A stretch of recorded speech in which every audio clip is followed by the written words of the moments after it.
तो आज तारीख है 24 सितंबर, और 24 सितंबर के पहले करंट की बात करें तो द हिंदू में एक न्यूज़ आई है कि मोदी जी जो अभी गए हैं, हम लोग देखते हैं कि यूएस की ट्रिप पे गए हैं 5 दिन के लिए। तो कल उन लोगों ने एडोबी हुआ, क्वालकॉम हुई, ऐसी 5 अलग अलग बड़ी कंपनी के जो सीईओ हैं उनके साथ में भारत में इन्वेस्टमेंट बढ़ाने के लिए अलग अलग मीटिंग की हैं। साथ ही साथ कल जो वाइस प्रेसिडेंट है अमेरिका की कमला हैरिस, उनके साथ भी मीट की है। क्योंकि देखो, एफडीआई को मोदी जी, ऐसा नहीं है कि इन कंपनियों ने करके नहीं रखी है, एडोबी या क्वालकॉम ने। मोदी जी चाहते हैं कि इनको और ज्यादा बढ़ा दिया जाए, इंडिया में और इन्वेस्टमेंट बढ़े। अब अपन थोड़ा एफडीआई की बात करें तो हम ये देखते हैं कि 2020 में सिंगापुर अब हमारा टॉप इन्वेस्टर रहा है एफडीआई में, और यूएस सेकंड सबसे बड़ा इन्वेस्टर रहा है एफडीआई में। और अगर इक्विटी की बात करें तो इक्विटी में जितना ग्रोथ यूएस ने किया है उतना ग्रोथ किसी ने नहीं किया है। सबसे ज्यादा इक्विटी में हमें एफडीआई यूएस ने ही दिलवाया है। और ओवरऑल स्टेट्स की बात करें तो स्टेट्स में गुजरात नंबर 1 पर आया जिसको एफडीआई मिला है, सेकंड पे महाराष्ट्र है। और तकरीबन तकरीबन ओवरऑल $80 बिलियन का एफडीआई आया है। तो इसी को और बढ़ाने के लिए कोशिश कर रहे हैं मोदी जी। और एडोबी के हम जानते हैं कि शांतनु नारायण है जो वहाँ के सीईओ हैं एडोबी के। 1982 में एडोबी का फॉर्मेशन हुआ था और कैलिफोर्निया में इसका हेडक्वार्टर है। और क्वालकॉम की बात करें तो एंड्रू और जैकब थे जिन्होंने 1985 में क्वालकॉम को एस्टेब्लिश किया था। देखो, लेकिन एफडीआई जरूरी नहीं है जो फॉरेन डायरेक्ट इन्वेस्टमेंट है वो हर जगह आता हो। एग्रीकल्चर हुआ, प्लांटेशन है, एटॉमिक एनर्जी हुआ, लॉटरी हुआ, चिट फंड हुआ, गैम्बलिंग हुआ, और सिगरेट हुआ, सिगार हुए, रियल एस्टेट हुआ। इन चीजों में इंडिया ने एफडीआई बंद करके रखा है। मतलब इन चीजों के लिए एफडीआई नहीं आ सकता, बाकी हर सब्जेक्ट में इंडिया ने खोल कर रखा है। अगली न्यूज की बात करें तो 2020 के एंड तक अगर हमको सबको टीके लगाने हैं ना, हम चाहते हैं कि हर किसी को वैक्सीनेशन हो जाए, तो तकरीबन 1 करोड़ डेली टीके लगाने पड़ेंगे। और इस समय जो हमारा एवरेज चल रहा है वो चल रहा है 1.8 मिलियन। और इसको काफी बढ़ाए जाने की जरूरत है, यही सब कुछ लिखा हुआ है। एक डाटा पॉइंट है उसमें बताया गया है सब चीजें। अगली न्यूज की बात करें तो आई है अर्जुन टैंक को लेके। हम देखते हैं अर्जुन टैंक जो हमारे डीआरडीओ ने 1972 में बनाया था। और अभी उस समय जब बनाया था तब अर्जुन टैंक का मॉडल MK1 बनाया था। और इस समय अर्जुन टैंक का नया मॉडल आया है MK1A। तो MK1A बनाने के लिए जो हैवी व्हीकल फैक्ट्री है अवाडी नाम से, उसको 7,523 करोड़ का ऑर्डर दिया गया है हमारी जो रक्षा मिनिस्ट्री है उसके द्वारा। और इस बार का अब पुराने मॉडल और नए मॉडल में अंतर क्या है अर्जुन टैंक में, कि पहले हम तकरीबन 63% जो अर्जुन टैंक में चीजें लगती है वो इंपोर्ट करते थे, और अब केवल 59% जो चीजें अर्जुन टैंक पे लगेंगी वो इंपोर्टेड है, और बाकी की सब इंडिजीनियस तरीके से है।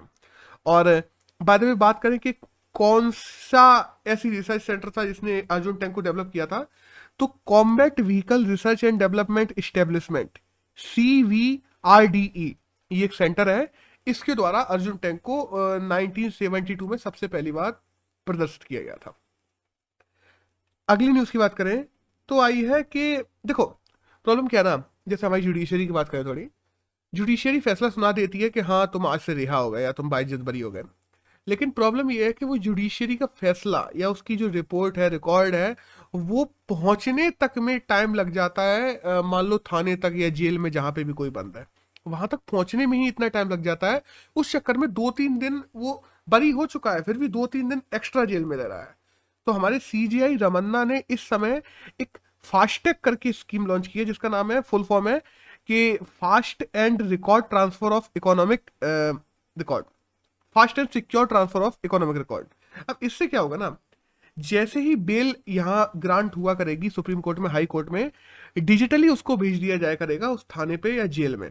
और तुरंत के तुरंत उस कैदी को, अगर उसको बेल मिली है तो तुरंत के तुरंत ही छोड़ दिया जाए। ये 3-4 दिन नहीं लगने चाहिए। ये जितनी भी कहा जाता ना कि अगर किसी के न्याय में देरी होती है तो वह भी अन्याय के बराबर ही है। तो न्याय में देरी ना हो इस वजह से ये किया गया है। तो इस स्कीम की अगर अपन बात करें कि जो बेल अथॉरिटीज है उनकी डिटेली रिपोर्ट्स भेजी जाएगी जल्दी से, तो इसको फास्टैग नाम से स्कीम है जो हमारे रमन्ना जी ने शुरू की है। एक अगली न्यूज की बात करें तो पीएम डिजिटल हेल्थ मिशन को लेके आई है। अब ये क्या है, ये देखो 27 सितंबर से शुरू होने वाला है। इसमें क्या है, सबको एक हेल्थ आईडी दे दी जाएगी। तब हर हर इंसान की एक हेल्थ आईडी बनेगी, उसमें उस इंसान का हेल्थ डाटा रखा जाएगा। अब हेल्थ डाटा कैसा, कि अभी उसकी हेल्थ कंडीशंस कैसी हैं, अगर उसको बुखार हुआ है या कुछ हुआ है तो वो किस डॉक्टर से कंसल्ट कर रहा है, क्या कर रहा है, ऐसा हर प्रकार का डाटा डाटा उस हेल्थ आईडी में होगा। और इससे क्या होगा ना, सरकार के पास में सबका डाटा होगा, तो सरकार सबको फास्ट ट्रैक कर पाएगी, लोगों को जल्दी व्यवस्थाएं उपलब्ध करवा सकेगी। डॉक्टरों का भी डाटा होगा तो पता कर पाएगी किस डॉक्टर से इसका इलाज चल रहा था, क्या सीन था, ये सब चीजें पता पड़ पाएंगी। सरकार अपनी योजनाओं का लाभ हर एक अंतिम इंसान तक पहुंचा पाएगी। लोगों और सुनो, ऐसा भी नहीं है कि लोगों का जो डाटा है वो कोई भी मतलब ट्रेस कर लेगा, ऐसा नहीं है। जब हम परमिशन देंगे खुद से, तभी कोई हमारे डाटा को ओपन कर पाएगा। और हमें मोबाइल से एसएमएस भी आते रहेंगे, फ्री डायग्नोसिस हुआ, फ्री ड्रग्स हुए, ये सब सरकार मुहैया करवा पाएगी हर एक इंसान को। बाय द वे, हम लोगों ने कुछ टारगेट रखे थे हेल्थ को लेके कि 2025 तक हमें जीडीपी में 2.5% मतलब हेल्थ सेक्टर को देना है जीडीपी। और लाइफ एक्सपेक्टेंसी जो है उसको 2025 तक 70 साल तक बढ़ानी है। चाइल्ड मोर्टेलिटी रेट है उसको 23 करनी है 2023 तक। और जो 90% लोग हैं जो HIV से ग्रसित हैं, उन लोगों को स्टार्ट करना है, उनको पता करना है कि हाँ कहाँ कहाँ कैसे लोग हैं, ये सब पता पड़ पाए 2020 तक। तो इसमें से देखो, HIV वाला तो पूरा नहीं हो पाया जो हम लोगों ने टारगेट रखा था, क्योंकि कोरोना की वजह से सरकार का कहना ये है। बट अपन भी जानते हैं कि ज्यादातर टारगेट पूरे नहीं हो पाते, आगे बढ़ा दिए जाते हैं। बट अगर 70-80% भी टारगेट पूरे कर लिए जाते हैं तो बहुत फायदा होगा हमारे समाज को। एक नेक्स्ट न्यूज आई है ईयू को लेके, कि जो सिंगल चार्जिंग पोर्ट्स होते हैं, सिंगल चार्जिंग पोर्ट क्या है, हम देखते हैं एप्पल ने अपने अलग चार्जिंग पोर्ट्स बना के रखे हैं, सैमसंग के अलग चार्जिंग पोर्ट्स हैं, उन्होंने टाइप सी चला के रखा है, उन्होंने माइक्रो माइक्रो यूएसबी चला के रखा है, सबने अलग अलग अपना चला रखा है। तो यूरोपियन यूनियन ने ये कह दिया है कि वह अपने यहाँ ऐसे अलग अलग चार्जिंग पोर्ट्स को नहीं चलने देता, एक सिंगल चार्जिंग पोर्ट बनाया जाएगा सबके लिए। और सबसे बड़ी प्रॉब्लम इसमें एप्पल की है, क्योंकि एप्पल ने अपना एक खुद का इकोसिस्टम बना के रखा है, उसके चार्जिंग पोर्ट्स दूसरे जैसे नहीं होते हैं, उनका चार्जर भी अलग से लेना पड़ता है, 2-2 3-3 हजार के चार्जर बेचते हैं वो लोग। तो सिंगल चार्जिंग पोर्ट कह दिया है ईयू ने, कि ईयू के जितने भी देश हैं वहां पे एक सिंगल चार्जिंग पोर्ट सिस्टम होगा। इससे वेस्टेज भी कम होगा, इससे ओवरऑल लोगों को फायदा भी होगा। सिंपल सी बात है कि 10 प्रकार के चार्जर नहीं लेने पड़ा करेंगे। तो दैट्स ऑल, ये एक छोटी सी न्यूज थी। अब एक नेक्स्ट न्यूज है men's hockey junior world cup को लेके, कि जो केलांगा स्टेडियम है हम देखते हैं उड़ीसा में, उसमें men's hockey junior world cup करवाया जाएगा इस साल। और बाय द वे हम ये भी देखते हैं कि जो सीनियर हॉकी जो वर्ल्ड कप हुआ था वो पहले भी उड़ीसा ने करवाया था, और 2023 में जो होने वाला है वो भी उड़ीसा करवा रहा है। और उड़ीसा ने टाटा के साथ में मिलके Orissa naval Tata hockey high performance centre भी बनवाया है, मतलब। और उड़ीसा ने, हमने ये भी देखा था कि अगले आने वाले 10 साल के लिए अपनी हॉकी टीम को स्पॉन्सर भी किया है। और वैसे भी 2018 में जब सहारा छोड़ के गई थी, तब उसके बाद हॉकी टीम को स्पॉन्सर करने के लिए उड़ीसा गवर्नमेंट ही सामने आई थी। तो उड़ीसा गवर्नमेंट ने हॉकी के लिए काफी काम किया और अब काफी कर भी रही है। एक अगली न्यूज आई है इंडियन एक्सप्रेस में हिमालयन फिल्म फेस्टिवल को लेके, कि द हिमालयन फिल्म फेस्टिवल इस बार लद्दाख में होने जा रहा है। तो बस ये एक छोटी सी न्यूज थी। एक नेक्स्ट न्यूज की बात करते हैं, वह ये क्लाइमेट चेंज सेंटर को लेकर, कि जो HCFC हैं, जो हाइड्रोक्लोरोफ्लोरोकार्बन हैं, हम लोग देखते हैं उसको यूज करते हैं।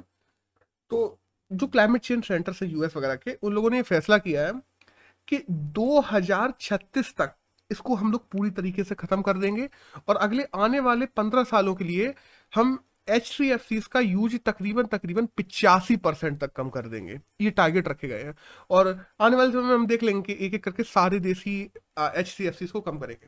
देखो, हम देखते थे पहले क्लोरोफ्लोरोकार्बन होता था, CFCs का यूज किया जाता था रेफ्रिजरेटर्स में, एसीस में, चीजों को ठंडा करने में। फिर HCFCs का यूज किया जाने लगा।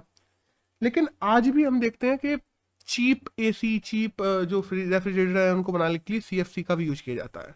लेकिन CFC हो या HCFC, दोनों ही हमारे इन्वायरमेंट को नुकसान पहुंचाती ही है। तो इन दोनों को ही बंद करना जरूरी है, और इसी पे आने वाले समय में काम होने भी वाला है। हाँ, बट प्रॉब्लम ये है कि इनकी जगह दूसरी क्या चीज लाई जाएगी जो यही काम करेगी, ये देखने वाली बात होगी। एक नेक्स्ट न्यूज है वो ये इलेक्ट्रिक व्हीकल्स को लेके, कि 2025 तक तकरीबन $4.8 बिलियन का मार्केट हो जाएगा इलेक्ट्रिक व्हीकल्स का। और दिल्ली में लगातार हर दिन इलेक्ट्रिक व्हीकल्स बढ़ते जा रहे हैं। ये भी कहा गया है कि हर 9 दिन में दिल्ली में तकरीबन 2000 इलेक्ट्रिक व्हीकल्स खरीदे जा रहे हैं। और हम देखते हैं कि दिल्ली में इलेक्ट्रिकल बसेस भी चलती हैं, इलेक्ट्रिकल टेम्पोस भी शुरू हो गए हैं, पब्लिक ट्रांसपोर्ट के लिए भी इलेक्ट्रिकल व्हीकल्स यूज में लिए जा रहे हैं। तो ये बहुत अच्छी बात है, इससे इन्वायरमेंट को बहुत फायदा होगा और लोगों को भी इकोनॉमिकली फायदा होता है। और हम देखते हैं हमारी सरकार ने फेम मिशन भी चला के रखा है, national electrical mobility mission plan भी चला के रखा है, जिसका शॉर्ट फॉर्म में NEMMPS कहते हैं उसको, वो भी चला के रखा है, जिसके तहत हम लोगों ने ये तय किया था कि 2020 तक हम लोग 5.7 मिलियन इलेक्ट्रिक व्हीकल्स हैं उनको रेगुलेट करेंगे। और बाय द वे ये टारगेट भी पूरा नहीं हो पाया, लेकिन हाँ काफी हम लोगों ने किए हैं, और आने वाले समय में हम देखते हैं इलेक्ट्रिक व्हीकल्स बढ़ने ही वाले हैं, क्योंकि इसमें कोई दो राय नहीं है। एक नेक्स्ट न्यूज आई है, QS जो ग्रेजुएशन एम्प्लॉयमेंट रैंकिंग है उसको लेके आई है, कि ग्रेजुएशन के बाद कितने लोगों को एम्प्लॉयमेंट मिल पाता है, उस हिसाब से कौन सी यूनिवर्सिटी कितना अच्छा रैंक करती है। तो इसमें टॉप 100 में इंडिया की एक भी यूनिवर्सिटी नहीं है। हाँ, 110वें नंबर पे IIT बॉम्बे है जो आई है। अब हम नेक्स्ट न्यूज की बात करें तो आई है automotive research association in India को लेके, ARAI को लेके। अब ARAI के बारे में क्या चेंजेस आया है कि ARAI जो इलेक्ट्रिक व्हीकल के चार्जर्स होते हैं वो इंडिजीनियस तरीके से बना लिए हैं इसने इंडिया में। अभी तक क्या होता था, जितने भी इलेक्ट्रिक व्हीकल चार्जर्स हैं, चार्जिंग स्टेशन पे जो बड़े चार्जर लगाए जाते हैं उनको हम लोग इंपोर्ट करवाते थे, बट ARAI ने इसको इंडिजीनियस तरीके से बाद में बना लिया है। और देखो इलेक्ट्रिक व्हीकल्स जैसे जैसे अभी हम लोगों ने एक न्यूज में भी बात की इससे पहले भी, और इलेक्ट्रिक व्हीकल्स बढ़ ही रहे हैं। 2016 में तकरीबन टोटल मार्केट कैप का 2% इलेक्ट्रिकल व्हीकल थे, 2020 तक 6% हो गए हैं टोटल व्हीकल्स के, और 2030 तक ये 25% तक पहुंच जाएंगे। और देखो भारत में इस समय अगर इंस्टॉलेशन की बात करें तो एक चार्जिंग स्टेशन को इंस्टॉल करने के लिए 50 से 60 हजार रुपए का एक चार्जर आता है, केवल चार्जर, चार्जिंग स्टेशन का कॉस्ट अलग होता है, चार्जर ही 50-60 हजार रुपए का आता है। तो इससे हम लोग अंदाजा लगा सकते हैं कि अभी काफी कॉस्टली है ये चीज, बट एक बार अगर इंफ्रा बन गया ना तो इन चीजों से, पेट्रोल डीजल की गाड़ियों से इलेक्ट्रिक व्हीकल में जाने में समय नहीं लगेगा लोगों को। एक अगली न्यूज की बात करते हैं, वो आई है ग्लोबल कंपनीज को लेकर, कि तकरीबन 150 ऐसी ग्लोबल कंपनीज है जिन्होंने आपस में डील की है शिप्स को लेके। कि देखो हम जब शिप्स चलते हैं ना, एक से दूसरी जगह जाते आते हैं हम, तो पॉल्यूशन इमिशन बहुत ज्यादा होता है। तो उस पॉल्यूशन इमिशन को कम करने के लिए देखो टोटल जितना CO2 का इमिशन होता है वो 3% केवल इन शिप्स, जो कार्गो शिप्स होते हैं, इन्हीं से होता है। अब ये 3% सुनने में कम लग रहा है, बट मरीन टाइम के लिए ये बहुत ज्यादा हो जाता है। तो मेरीन जो चेंजेस आ रहे हैं, जो नुकसान हो रहा है इससे, उसको कम करने के लिए इसको अगले 2050 तक 50% कम करने की बात की गई है, और 150 कंपनीज ने आपस में डील की है इसी चीज को लेकर। तो दैट्स ऑल, यही एक छोटी सी न्यूज थी। एक नेक्स्ट न्यूज आई है COP16 को लेके, कि हम जानते हैं कॉन्फ्रेंस ऑफ पार्टी 16 होने वाली है ग्लासगो में, जो मतलब इस पे मीटिंग होगी कि कैसे एनवायरनमेंट को बचाया जाए, कैसे एनवायरनमेंट को बढ़ाया जाए, इन सब चीजों को लेकर। इसमें इस बार अगर मेन फोकस की बात करें तो इंडिया ने अपने मेन फोकस बता दिए कि देखो, एक तो 2009 में डेवलपिंग कंट्रीज ने कहा था कि डेवलप्ड जो कंट्रीज है वो हमें रुपए दें, वो हमको रिन्यूएबल रिसोर्सेज को हमारे यहाँ स्टेब्लिश करने के लिए मदद करें, तो हम लोग जल्दी रिन्यूएबल रिसोर्सेज पे जा सकेंगे, एनवायरनमेंट को फायदा मिल सकेगा। तो तब वादा किया गया था कि हाँ $100 बिलियन है जो डेवलप्ड कंट्रीज डेवलपमेंट को देंगी, वो अभी तक किसी ने नहीं दिए। तो उसको लेके इंडिया बात करेगा कि टेक्नोलॉजी, जो पैसा देना है वो कब दोगे। और ऊपर से जो टेक्नोलॉजी है, टेक्नोलॉजी ट्रांसफर की बात की गई थी, तो टेक्नोलॉजी ट्रांसफर के लिए भी कोई ठोस पैक्ट अभी तक किसी भी देश ने नहीं किया है, तो ये भी डेवलप्ड कंट्रीज को ही करना था। तो इन दो चीजों से, जो 2009 में COP हुई थी उससे जो मुकरे हैं एक तरीके से कह लो, इन चीजों पे बात करेगा भारत COP 16 में ग्लासगो में। एक अगली न्यूज है IAS, IFS और IPS को लेकर, जितनी ऑल इंडिया सर्विसेज है हमारी उनको लेकर, तो उन लोगों को अब बाहर जाके गिफ्ट लेना अलाउ कर दिया गया है। देखो पहले होता क्या था ना, कि वो लोग ऐसे 5,000 से ज्यादा बड़ा गिफ्ट नहीं ले सकते थे, वरना सरकार की परमिशन लेनी पड़ती थी और लेना मना भी था। अब उन लोगों की लिमिट बढ़ा के 85,000 रुपए तक कर दी गई है, कि हाँ 85,000 रुपए का तुम कोई भी गिफ्ट ले सकते हो, और उससे ज्यादा तो नहीं ले सकते। और हाँ, एक चीज और है, जो भी गिफ्ट लेंगे वो ऑफिस से संबंधित नहीं होना चाहिए, कि हाँ तुमसे ऑफिस के काम से संबंधित तुमने कोई गिफ्ट ले लिया, नहीं, ऑफिस के काम की वजह से गिफ्ट ले लिया करने के लिए नहीं, ये नहीं होना चाहिए। ये निकला तो तुम्हें जॉब से निकाल दिया जाएगा, सीधी सी बात है। लेकिन वैसे तुम गिफ्ट ले सकते हो, अगर नॉर्मली कोई गिफ्ट दे तो वो 5,000 की लिमिट बढ़ा के 85,000 कर दिया है। एक नेक्स्ट न्यूज आई है, संपत गंगवाल ने जो दिल्ली हाईकोर्ट में PIL लगाई है उसको लेके, देखो, हम जानते हैं कि पीएम केयर्स फंड को लेके बहुत सारी क्वेश्चन बने हुए हैं।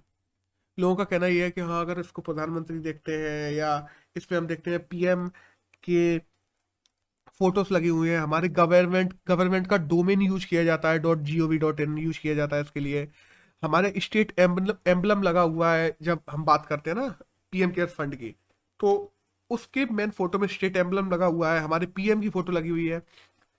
अगर ये चीज सच में पीएम केयर्स फंड सरकारी है ही नहीं, अगर वो सरकारी फंड ही नहीं है, तो उसमें इन चीजों का यूज ही क्यों किया जा रहा है? पहली बात।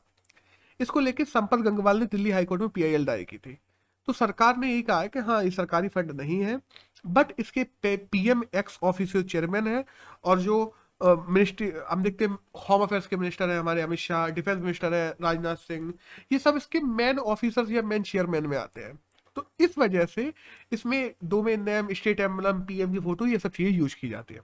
और बाय द वे, अभी देखने वाली बात यही होगी कि हाईकोर्ट इसमें क्या फैसला लेता है, क्योंकि ये पीआईएल जो जारी की गई है गंगवाल जी के द्वारा, उसमें कहा यही गया है कि पीएम केयर्स फंड को स्टेट बना देना चाहिए, जिससे ये पीआईएल के अंतर्गत आ जाए, जिससे ये राइट टू इंफॉर्मेशन के अंतर्गत आए।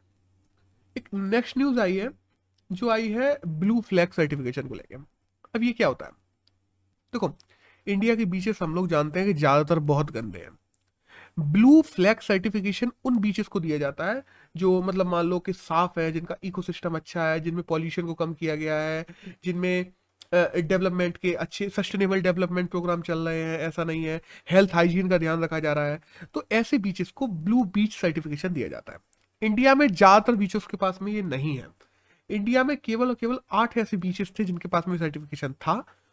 तो अभी ये न्यूज आई है कि जो 8 बीचेस थे उनके सर्टिफिकेट को रीसर्टिफाई कर दिया गया है, और 2 नए बीचेस को ब्लू फ्लैग सर्टिफिकेशन दे दिया गया है। तो अब इंडिया में टोटल ऐसे 10 बीच हो गए हैं जिनके पास में ब्लू फ्लैग सर्टिफिकेशन है। यहां से हमारी न्यूज खत्म होती है और हमारे एडिटोरियल शुरू होते हैं। तो पहला एडिटोरियल आया है कोविड-19 की डेथ को लेकर।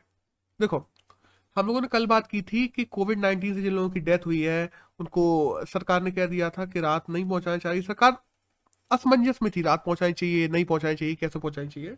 तो इस पे सुप्रीम कोर्ट ने साफ कह दिया है कि हाँ, सरकार को उनको राहत तो पहुंचानी ही पड़ेगी, और जो सुप्रीम कोर्ट ने कहा है कि 50,000 रुपए तुम्हें देने पड़ेंगे। तो ठीक है, सरकार ने इस बात को मान लिया कि स्टेट डिजास्टर रिलीफ फंड जो होता है उससे देंगे। लेकिन ये कैसे देगी? सरकार ने ये कहा है कि जो लोग 30 दिन में अपने एग्रीमेंट करवा लेंगे, जो अपना रजिस्ट्रेशन की कॉपी दिखा देंगे कि हाँ, ये लोग कोविड से ही मरे थे, उनको ये रुपए दिए जाएंगे। लेकिन अब इसमें प्रॉब्लम ये आती है, वो रजिस्ट्रेशन बहुत से लोगों पे है ही नहीं। उसके बाद में हम ये भी देखते हैं कि काफी बार ऐसे फ्रेश ऑडिट की जरूरत है यहाँ पे एक, जिससे पता भी पड़ पाए कि जिनको पास सर्टिफिकेशन है वो सही है कि नहीं है। क्योंकि कोरोना के समय में लोग अन्य बीमारियों से भी मरे हैं, लेकिन लोगों ने उसको कोरोना से मिला के और कोरोना के सर्टिफिकेशन ले लिए हैं। काफी लोगों को कोरोना के गलत सर्टिफिकेशन बांट दिए गए हैं। तो ये चीज सही होना भी जरूरी है, क्योंकि हॉस्पिटल गलत सर्टिफिकेशन गलत लोगों को ना दे दे। तो इसमें रजिस्ट्रेशन होना भी जरूरी है, और हाँ, साथ साथ में आसान और सटीक तरीका होना जरूरी है। एक एम्पैथेटिक वे में होना ये जरूरी है, क्योंकि सोचो किसी का इंसान मरा हुआ है और तुम तरीकों को इतना जटिल बना दो कि लोग अपनी जो मुआवजा सरकार दे रही है वो ले ही ना पाए ज्यादातर लोग, तो क्या फायदा ऐसे मुआवजे का? तो लोगों के लिए तरीका भी एम्पैथेटिक होना चाहिए।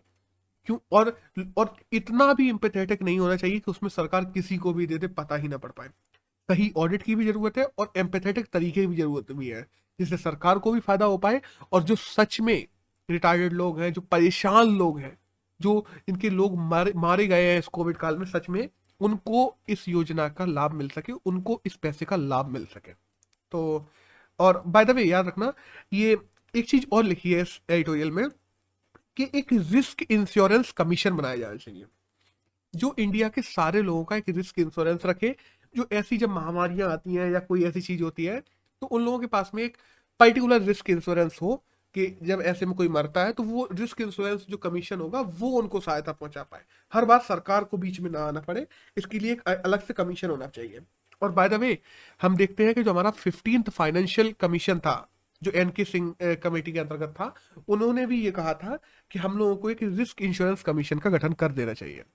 एक अगला एडिटोरियल आया है ई गवर्नेंस को लेके। ये देखो, अब जैसे इंफॉर्मेशन टेक्नोलॉजी का यूज करके हम गवर्नमेंट को रिलायबल बनाते हैं, पारदर्शित बनाते हैं, तेज बनाते हैं, लोगों तक गवर्नेंस की चीजें पहुंचाते हैं, ये सब ई गवर्नेंस में आती है।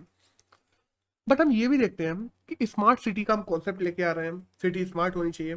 स्मार्ट सिटी में ई गवर्नेंस एक बहुत बड़ा रोल निभाएगी, ये सीधी सी बात है, क्योंकि समय बदल रहा है धीरे धीरे। लेकिन जिस हिसाब से हम स्मार्ट सिटी का कॉन्सेप्ट लेके आ रहे हैं, उस हिसाब से हम अपने सरकारी डिपार्टमेंट को स्मार्ट नहीं कर पा रहे। सरकारी डिपार्टमेंट में जो लोग काम कर रहे हैं वह ई गवर्नेंस के प्रति रेसिस्टेंस दिखा रहे हैं, वो चाहते ही नहीं कि बदले, वो रेजिस्टेंस दिखा रहा है इसके प्रति। और जब तक सरकारी विभाग, सरकारी डिपार्टमेंट स्मार्ट नहीं बनेगा, तब तक तुम स्मार्ट सिटी कैसे बना पाओगे, तब तक तुम ई गवर्नेंस फैला कैसे पाओगे, ये सब लिखा है इसमें। अब इफेक्टिव ई गवर्नेंस, और या हम लोग वेल बीइंग की बात कर लें, तो स्मार्ट सिटी, स्मार्ट गवर्नेंस, ये सब की अपन लोग बात करते हैं। तो लोग जो हैं, लोग तो बदलाव चलो चाह भी लेंगे एक बार, लेकिन जो डिपार्टमेंट के लोग बैठे हुए हैं उनमें से काफी लोग बदलाव नहीं चाहते हैं।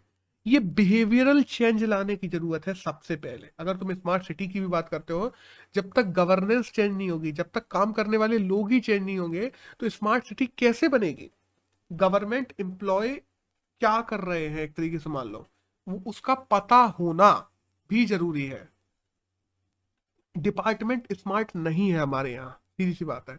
और जब डिपार्टमेंट स्मार्ट नहीं होते हैं, जब डिपार्टमेंट खुद से ही ई गवर्नेंस को नहीं अपनाना चाहते, स्मार्ट वे में नहीं जाना चाहते, तो कैसे ही हम लोग ये सोच सकते हैं कि हम लोग एक स्मार्ट सिटी का निर्माण भी कर पाएंगे। देखो, स्मार्ट सिटी से यहाँ मतलब है कि smart mobility, smart people, smart economy, smart living, smart government, smart environment, सारी चीजें स्मार्ट होनी चाहिए। तो इसके लिए ना केवल स्मार्ट सिटी बनाएंगे ये कह देना और स्मार्ट इंफ्रा बना देना से ही कुछ नहीं होगा। तुम्हें अपने डिपार्टमेंट में चेंजेस लाने पड़ेंगे और लोगों में भी बिहेवियरल चेंजेस लाने पड़ेंगे। जब बिहेवियरल चेंजेस आते हैं तब लोग बदलते हैं, और स्मार्ट सिटी का निर्माण सब मिलके करते हैं, किसी एक इंसान के करने से कुछ नहीं होने वाला। और जो इन्हें इंप्लीमेंट कर रहे हैं, जैसे मान लो स्मार्ट सिटी को इंप्लीमेंट कौन करेगा, सरकार करेगा। सरकार का मतलब है सरकार के जो इंस्टीट्यूशंस है, सरकार के जो महकमे है, डिपार्टमेंट है, वही तो करेंगे स्मार्ट सिटी को इंप्लीमेंट। तो उस इंप्लीमेंटेशन के लिए अगर उनमें रेजिस्टेंस बना रहेगा तो ये इंप्लीमेंट कैसे हो पाएगा। तो इस इंप्लीमेंटेशन के लिए सबसे पहले जरूरी है स्मार्ट डिपार्टमेंट बनाना, तभी हम स्मार्ट सिटी के सपने को पूरा कर सकते हैं। तो दैट्स ऑल, ये लिखा हुआ था एडिटोरियल में। और आज 24 सितंबर की बात करें तो इतना ही करंट था जो हमारे एग्जाम के लिए जाना जरूरी था। That's all.